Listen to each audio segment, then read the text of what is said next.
President Chen, distinguished speakers, ladies and gentlemen, after hearing the story of USRDS, now we are turned to Europe. We're going to hear the story, the dialysis history in United Kingdom. It is of great pleasure for me to introduce to you Dr. Roger Greenwood. Dr. Greenwood graduated from medical school from Bristol in 1976.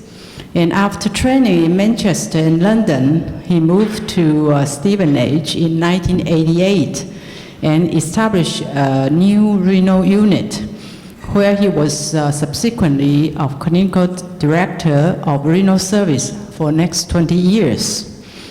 His main areas of interest are in clinical research and service development, including hemodiafiltration, self-care home hemodialysis, non-dialytic conservative management, and end-of-life issues. He was the president of the British Renal Society from 1997 to 2000, and he was the chairman of the Kidney Alliance in 2003 to 2007. And he is a member of the External Reference Group of the Renal National Service Framework. He is currently a member of the National Clinical Reference Group of Dialysis, advising National Health Service England on the transition of specialized service commissioning into new structure. Let's welcome Professor Greenwood.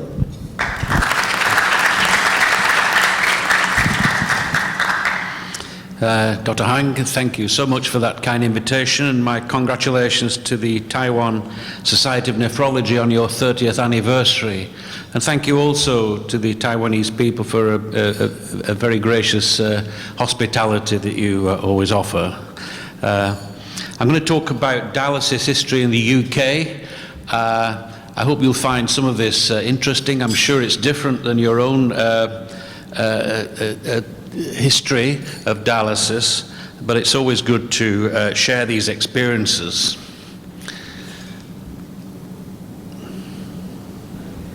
Just wondering if this thing's gonna advance. Here we are. Thank you. The National Health Service in the UK, 1948. This was a very good year in some people's opinion. Now, the National Health Service is a universal healthcare system funded from general taxation and is free for all citizens at the point of delivery, and it consumes 8.5% of the gross national product.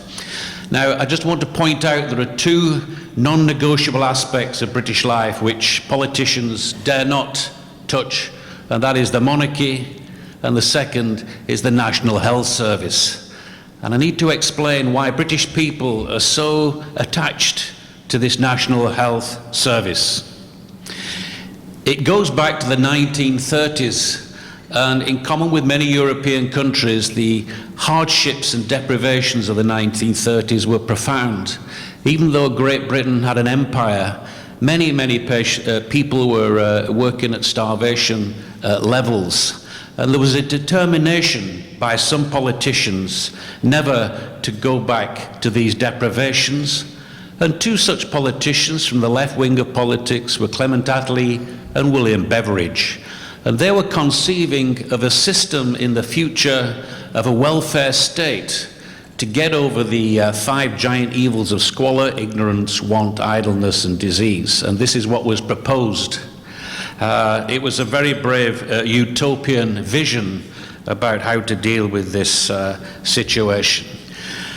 It was only 12 weeks after the end of World War II, after Winston Churchill had announced victory over Nazi Germany in Europe, that there was a general election, and Winston Churchill assumed this would be a formality, but it was a great shock that this politician actually won the general election, and the socialists took over in Great Britain after the war. And the reason for this was the British people were exhausted by the 1930s, and also the austerity post-World War II, where Britain was on its knees with a debt exceeding 200% of its gross national product. So people voted for this cradle-to-grave welfare state, and within months there was nationalisation of these key parts of our lives. So that was the situation when the NHS was born.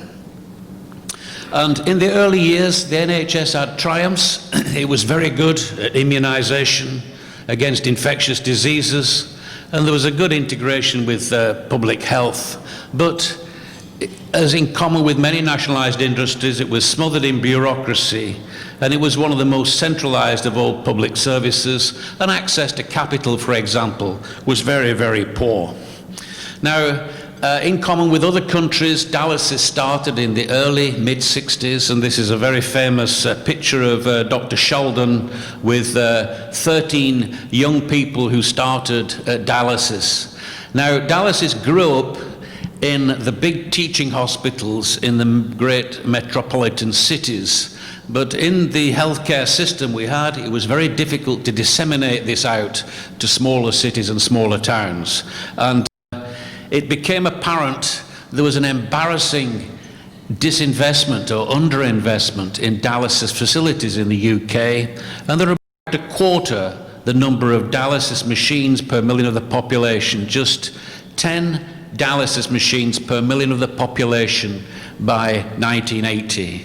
This is an astonishing failure to invest in this technology, and this got to quite embarrassing levels, and this was only 2 years after I'd started as a young nephrologist, and some unkind words were said. Some American guys were saying some very beastly things about the NHS, and quite justifiably, and this is one quote. So this was a very poor reflection of our healthcare system on how it delivered dialysis. And this became ingrained worldwide, and people still think the NHS has got this feature.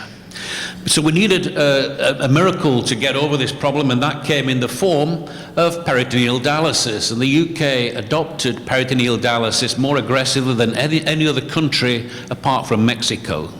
And at one point we had 52% of our patients on peritoneal dialysis simply because we'd disinvested in hemodialysis.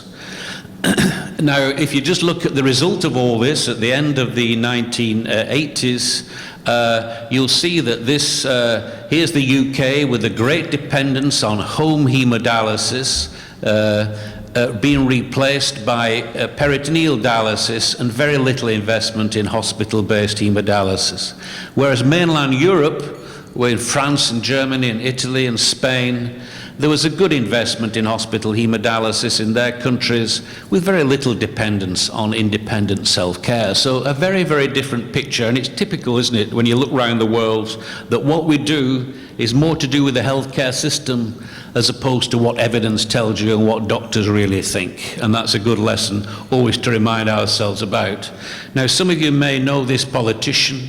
This is a lady called Margaret Thatcher, who's quite famous, I think, around the world, but she had a different view of the world, and she saw the difficulties with trying to be modern when you've got large nationalised industries, and within a few years of her election, it was the end of heavy industry in the UK. Big union power was crushed.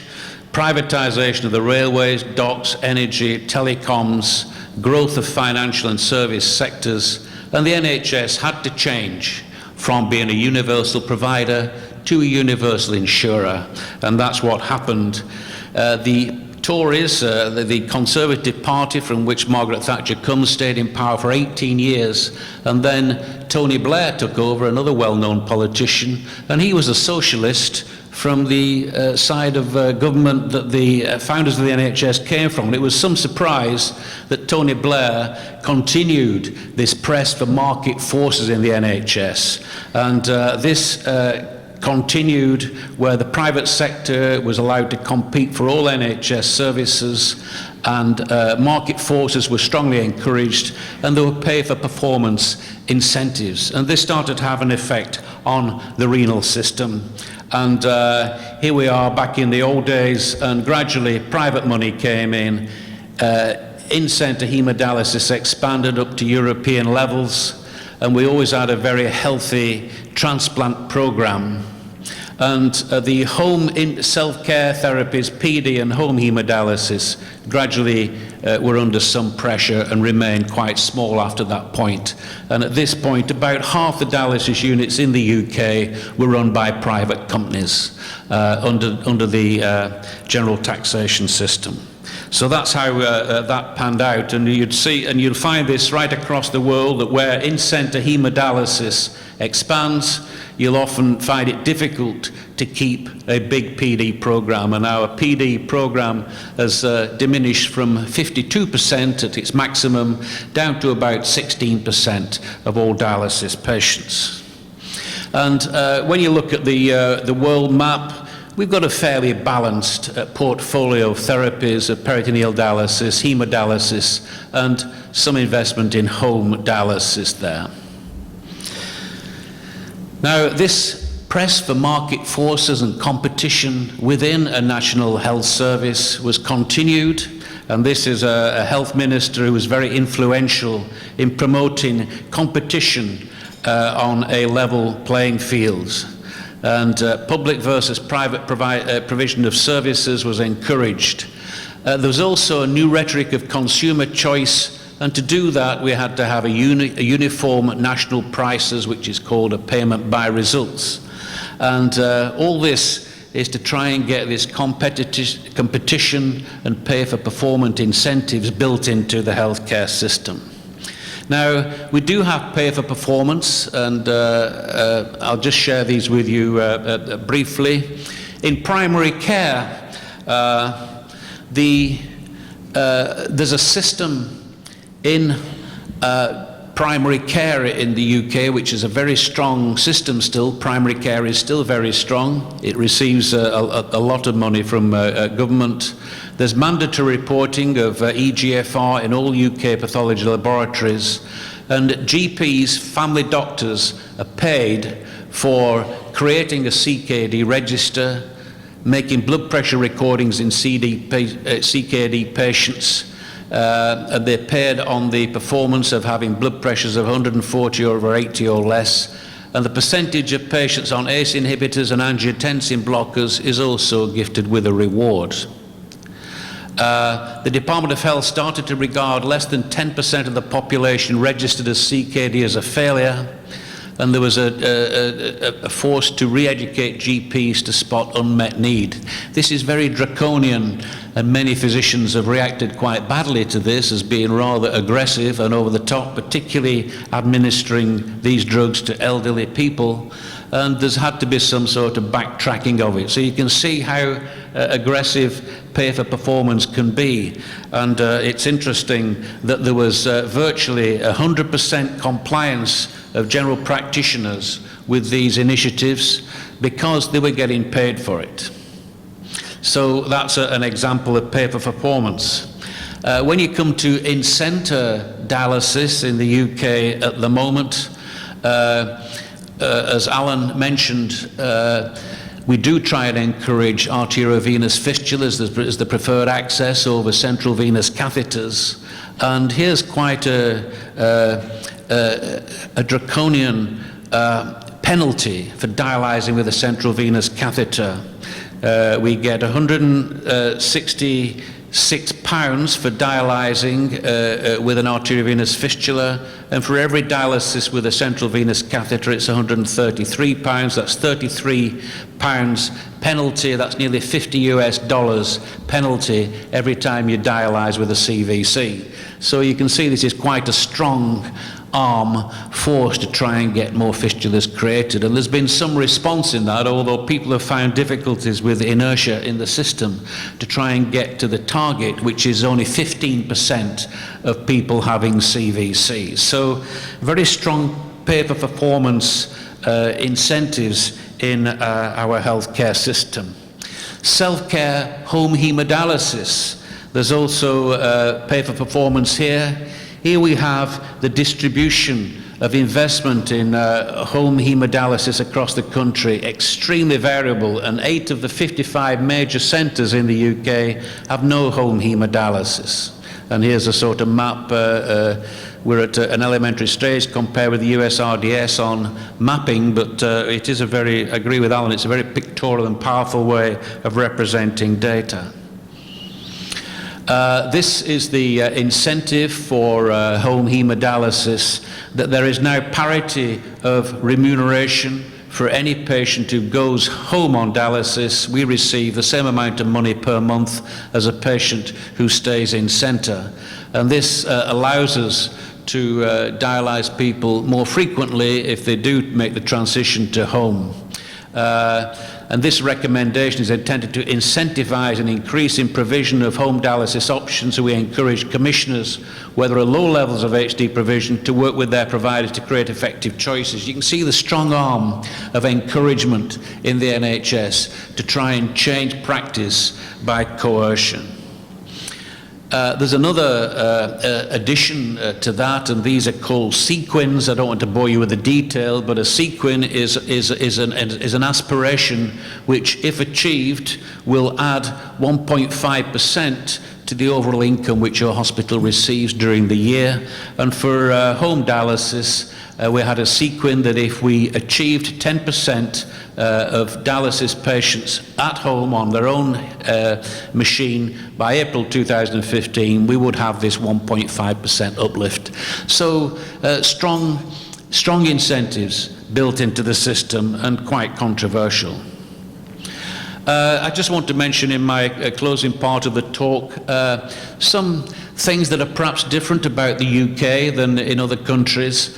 I was struck by a quote from my old boss, Bill Cattell, when I was at a session when the history of dialysis in the UK was being composed, and Bill reminded us that dialysis, especially in the home, changed the face of British medicine. It introduced the nurse specialist, teamwork, informality between staff nurses, doctors, and it gave patients a chance to have their say. Major change in which healthcare was delivered. And I think it's in renal, in home hemodialysis, where true multidisciplinary team working really started. And it's been sustained ever since. Education in dialysis has been very heavily driven by nurses and technicians as well as doctors. And we have a very healthy multidisciplinary annual symposium, the British Renal Symposium, where we have a big party for 3 days and a proper multidisciplinary array of talks. And it's much more stimulating from a dialysis doctor's point of view than the Renal Association, which tends to be a little bit stodgy. The multi-professional team at my own hospital, these are some of them, and it's very important we try and keep these skilled practitioners together, and this is all done by maintaining market share of hemodialysis by competition with to fight to keep dialysis within the NHS, and this is one of our main tasks. The other thing that's strong, apart from multidisciplinary working in the UK, is patient influence. And politicians are no longer scared of doctors, but they're terrified of informed patients, in my opinion. And this can be a very effective way of lobbying and bringing around change if you have motivated, intelligent patients. I'd like to introduce my good friend, Austin Donoghue, who had kidney failure as a teenager, and he became chairman of the National Kidney Foundation. He thought we could do a lot better in the UK, and he established the Kidney Alliance in 1998, of which I was a great supporter. And he determined that the Kidney Alliance should actually write its own national service framework, which was a technique of getting services organised, which Tony Blair had introduced. Renal was very low on the agenda until Austin decided we should write one ourselves. And this was written in the year 2000, and this had all the incentives and levers and work streams essential for a modern dialysis service. And it was a very proud moment of mine to launch this in the House of Commons in year 2000. And within 4 weeks, the government had announced a national service framework for renal disease. And this was all brought about by this motivated, clever individual who just wasn't prepared to accept mediocrity in the dialysis system. And I was equally proud last month to be at the House of Lords, where another patient who I know very well, Fiona Loud, has just authored a 10-year update on the National Service Framework and laid a blueprint of what the patients would like to see in terms of the development of the NHS. And these patients are very, very strong on CKD monitoring, on AKI, acute kidney injury, and of course promoting self-care, home dialysis and freedom to travel. So perhaps the UK is a little bit special there. We've got very powerful patient groups who are very, very astute at getting into politicians right in the heart of Westminster, and they have almost a free pass into Westminster these days, and it's very, very, very useful.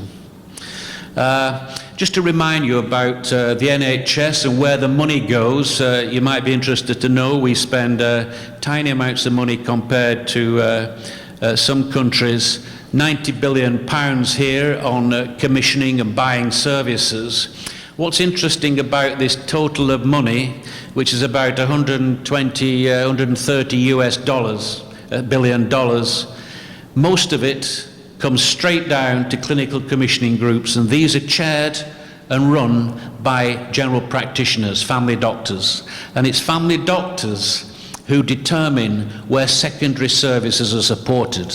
And these family doctor groups have got power over the hospitals and specialists, and it's they who fix the contracts with either NHS institutions or private institutions.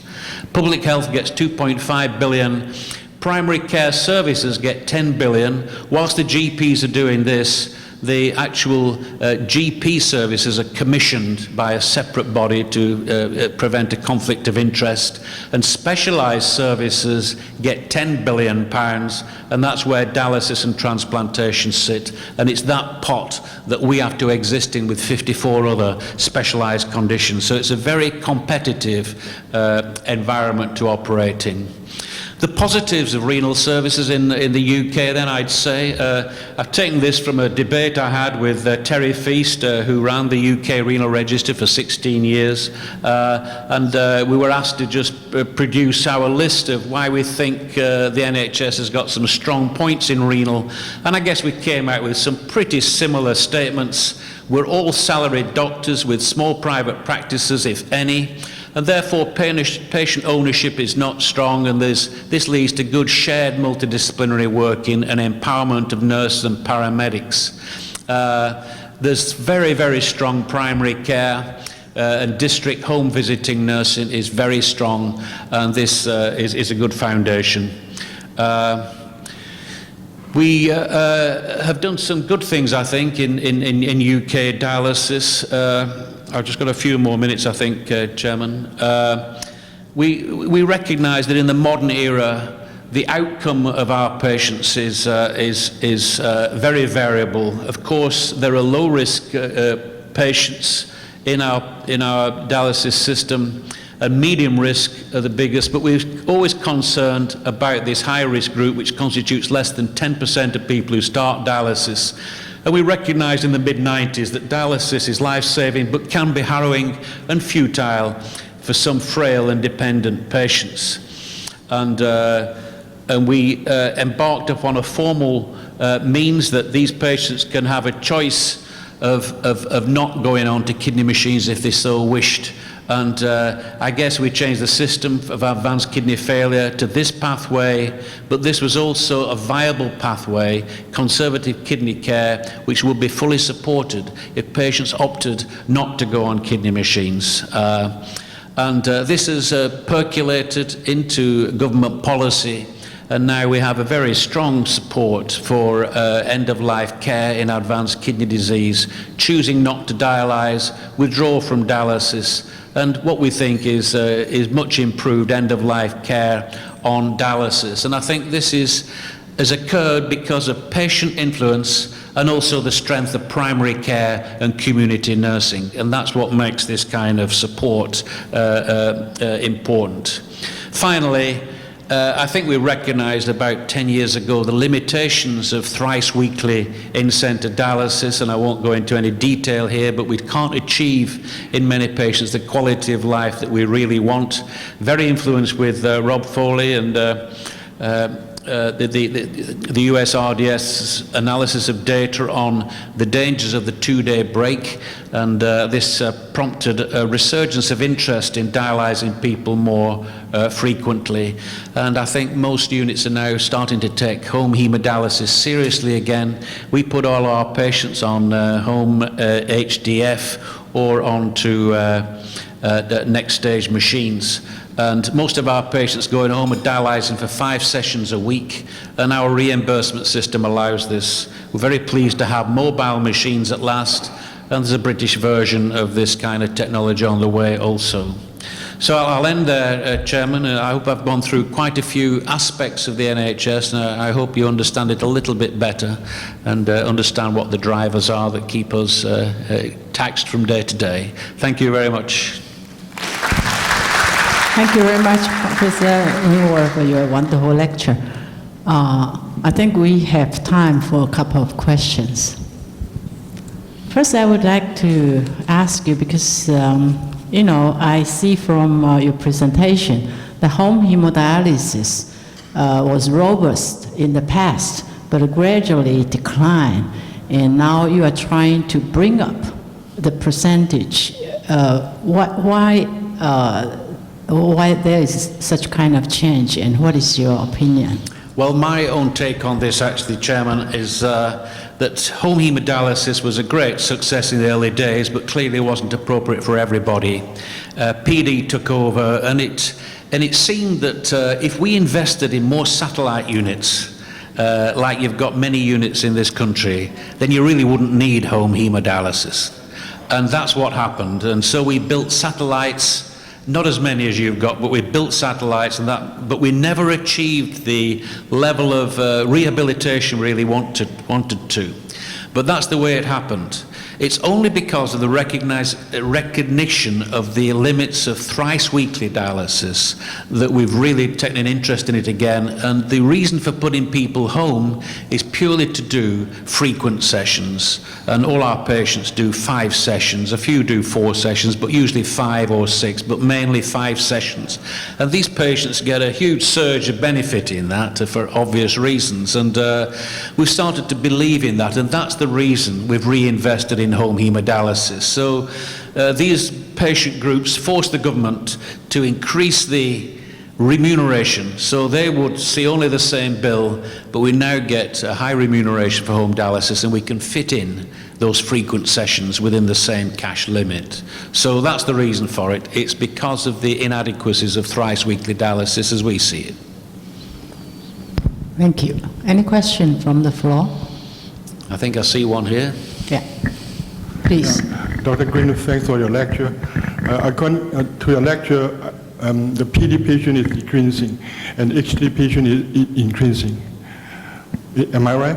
Sorry, could you say that again? The HD patient is increasing in the UK and the PD patient is decreasing. PD increasing. HD increase. The hemodialysis patient is increasing. Did I hear that correctly? Peritoneal dialysis? So the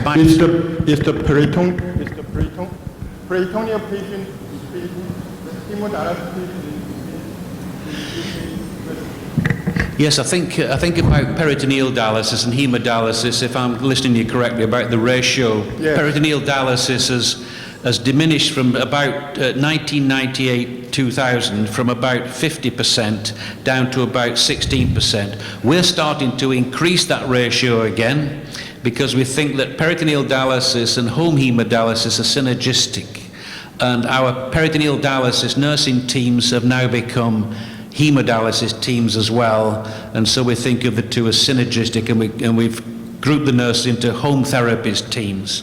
And our job, I didn't say, another pay for performance target is going to come next year, where we get paid extra money if 30% of our dialysis patients end up self-caring at home, either by PD or hemo, but it has to be a total target of 30%, which is very ambitious, but it can be achieved probably.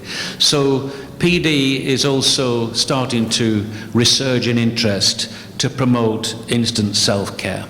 So to your opinion, do you think NHS system is the well-care system is the better off than the insurance healthcare system?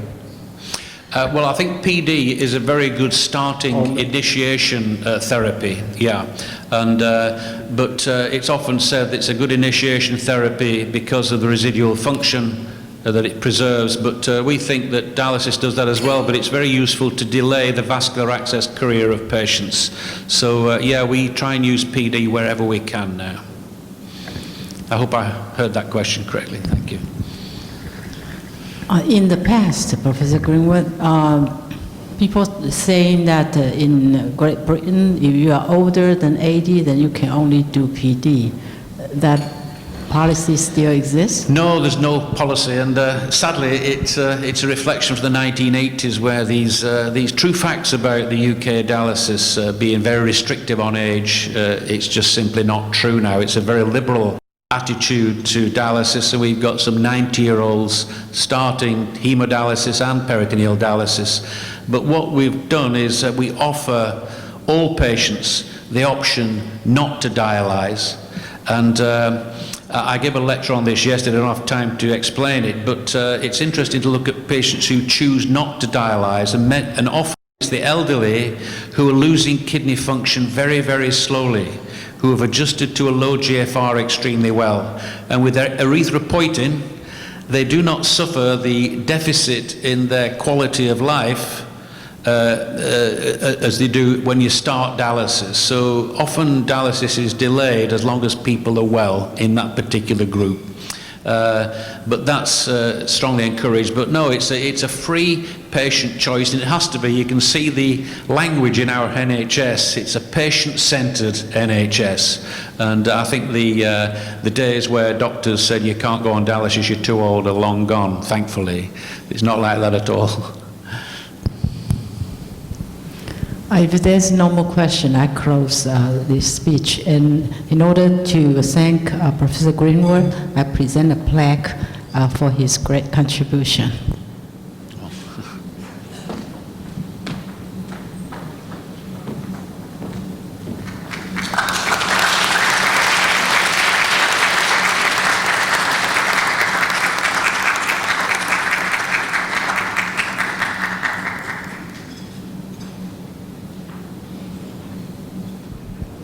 Professor Lin Yufeng will do the closing remark for this session.